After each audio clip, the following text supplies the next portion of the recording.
असं काही नाही महिलांचं चालावे, पण ते अवैध नसावे. आणि विकायचं म्हटलं तरी इथं शेजारी सगळं असलं सुरू आहे, त्यामुळे ते विकायला पण होईन झाले. माझी सगळी बिल्डिंग जर का जुगार अड्डा करायला लागली तर या बिल्डिंगचं नाव जुगार अड्डा म्हणूनच द्यायला पाहिजे ना. म्हणजे इतकी गर्दी असते, शिवीगाळ देतात, घाणघाण बोललं जाते आणि त्या लोकांना बघितलं की अशी अगदी भीती वाटते. मग कोण पण आलं की आहो जाओ घर तुम्हाला असा प्रकार. इथं मरून पडलेलं सुद्धा कोणाला कळत नाही. प्लेसमध्ये की नाही वेगवेगळे नाही ते नको ते धंदे चालू झालेले आहेत, ते आम्हाला नको आहेत. जे गाळेधारक आहेत त्यांनी पण देताना विचार करायला पाहिजे. नाही तर लेडीज स्टाफ आहे, 12 वाजूस्तोवर दंगा जर असला तर काय करायचं आम्ही. रात्री जर का काही तर प्रॉब्लेम झाला तर त्याला जबाबदार कोण. कोल्हापूर शहरासह सध्या ग्रामीण भागात अवैध धंद्याचा सुळसुळाट सुटला आहे. सध्या मी आहे पाचगावमध्ये आणि येथील नागरिक या समस्येमुळे त्रस्त आहेत. माझ्यासोबत काही महिला आहेत, जाणून घेऊया त्यांच्या नेमक्या प्रतिक्रिया काय आहेत. तर काय सांगाल मॅडम, काय चाललेलं इथं शशी कॉम्प्लेक्स म्हणून इथं आधी आम्हाला गाळेधारकांसाठी बोलवलं होतं. आम्ही तर राहायला पण वरतीच आहे. इथं जवळजवळ 8 नाही म्हणले तर रेसिडेन्सी आहे आणि इथं खाली कमर्शियल 30 गाळे आहेत. पण त्यापैकी सगळे आधी पूर्वी सगळे चांगले गाळे होते, म्हणजे इथं महिलांचा व्यापार जास्त चालतो. इथं आता ॲक्च्युली काय झालेलं आहे, इथं पानपट्टी झालेली आहे, इथं अवैध धंदे, इथं सट्टा चालू आहे, इथं परत लॉटरीचं तिकीट तिकतं चालू झालं आहे. आता थोडं वरतीपर्यंत पण आता दारू जुगार सट्टा आता हे चालू झालं तर आम्ही राहायचं कुठं. आमचा राहण्याचा प्रश्न झाला आहे. तरीच आता महिला इथं सुरक्षित पण नाही आहेत. मध्यंतरी माझ्या पार्लरमध्ये सुद्धा माझं पार्लर आहे वरती, म्हणजे 3 गाळे तिथं भाड्याने दिलेले आहेत. ओके. हां, मग त्याच्यामुळं काय झालं, जास्त स्टाफ लेडीजचा इथं येतो. येता जाताना बायकांना अकोड फील होते. त्यामुळे इथं गाळ्यातनी येताना सुद्धा 10 वेळा विचार करते क्लायंट येताना. इथं सोनार आहे, टेलर आहे, बाकीच्या आणि बांगड्यांची दुकानं आहेत, परत कटलरी माल वगैरे सगळा विकला जातो इथं. म्हणजे लेडीज स्टाफपासून जेंट्स लोक असल्यामुळे लेडीज स्टाफ आमचा कमी झाला आहे. आमचा बिझनेसवरती पण परिणाम झाला ह्या गोष्टीचा.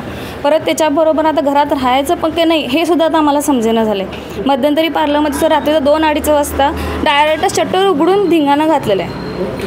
ते पण राजकारणी लोकच होती त्याच्यामध्ये इन्क्लूड. मग त्यांनी स्वतः इथं आमची सेवा करण्यासाठी त्यांना आम्ही निवडून दिलेलं आहे आणि 30 लोक इथून धिंगाणं घालतात. आम्ही जायचं कुणाकडं. प्रत्येक वेळेला आम्ही दरवेळेला सांगतो इथं थुकू नका. आता इथं येण्याजाण्याचा रोड आमचा आहे, आता इथं थुकून इथं पूर्णपणे घाण करून ठेवलेलं आहे. येणार कसं, जाणार कसं. इथं तर जेंट्स उभारलेले असतात, बायका येणार तरी कशा. आम्ही कामधंदा करायचा का राहायचं. रात्री 2-2 वाजेपर्यंत धिंगाणा सगळा चाललेला असतो. परत त्याच्यामध्ये इथं दारू पण पीत बसलेले असतात. आम्ही कोण विचारलं तर धमकी येतात आम्हाला. एक भीती असते की बाबा मनात आम्हाला, आम्ही एकटा तर शक्यतो लेडीज एकटा पण राहणार आहे इथं वरती. रात्रीचं 2-2 वाजेपर्यंत धिंगाणा चालू असतो. लाईटचं मीटर खालीवरती केले जातं आहे. मग ह्याला विचारणार, दाद देणार कोण. लाईटीची तर सोय नाही आहे, बाथरूमची सोय नाही आहे. महिलांनी जायचं कुठं.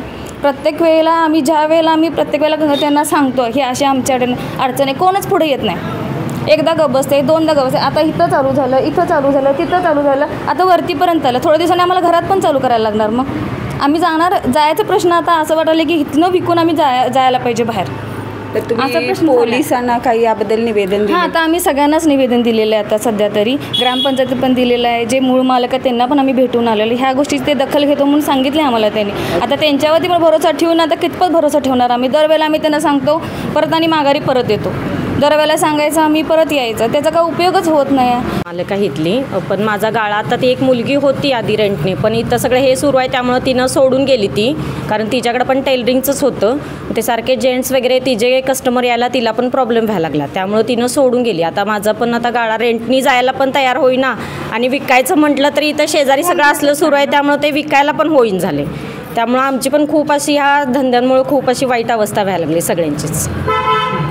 ज्वेलर्स आहे इथं, ज्वेलर्सच्या अगदी समोरच आहे. म्हणजे बसायला उठायला पूर्ण प्रॉब्लेम येतो. म्हणजे इतकी गर्दी असते, शिवीगाळ देतात, घाणघाण बोललं जातं आणि त्या लोकांना बघितलं की अशी अगदी भीती वाटते की कसं बाबा ह्यांच्यासमोर आपण बसायचं. आणि समोर बसायलाच होतं. त्यामुळं पहिला त्यांचं ते बंदोबस्त करा, कारण ते नको आहे आम्हाला. एवढ्या लेडीज वर्ग आहेत, सगळे आम्ही अगदी मेहनतीनं काम करतो.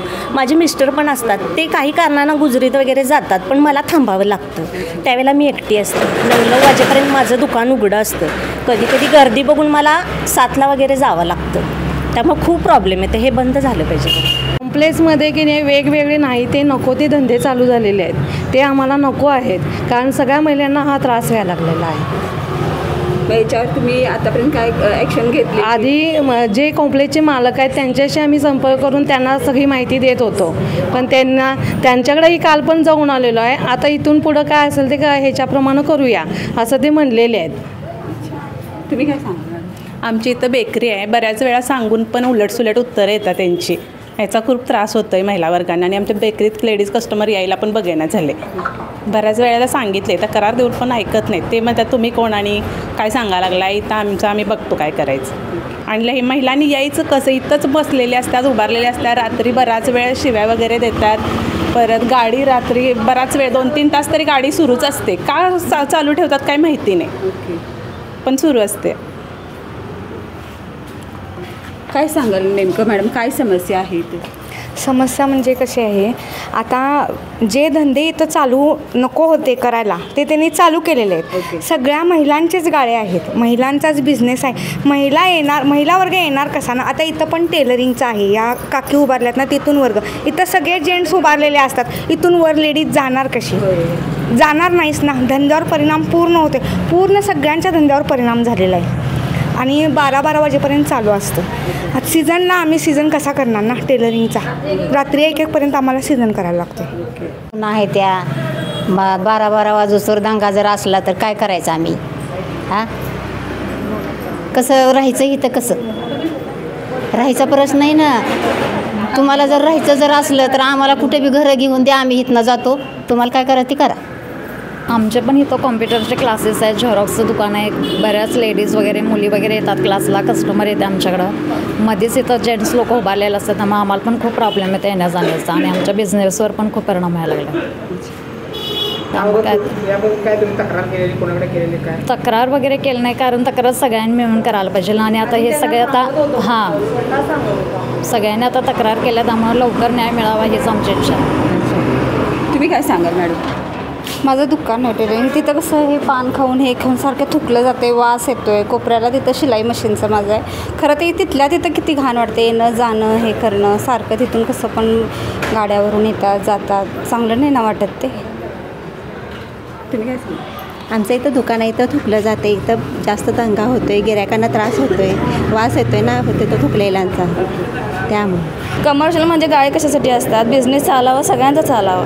फक्त काय ह्याच्यामध्ये जुगार आला अड्डाला, तिथं माणसं पण येणार त्याच तऱ्हेची येणार ना. कोण काय चांगली अगदी सोसायटीतली शिकलेली अशी वर्ग येणारच नाही आहे. पण त्यातनं जर का चुकून एखादी गोष्ट घटना घडली, वाईट घटना घडली, त्याला जबाबदार कोण? ह्याची जबाबदारी कोण घेणार? हे म्हणणार प्रत्येकजण एकमेकावर ढकलणार, तुझ्यामुळं झालं, तुझ्यामुळं करणारा करून जाईल.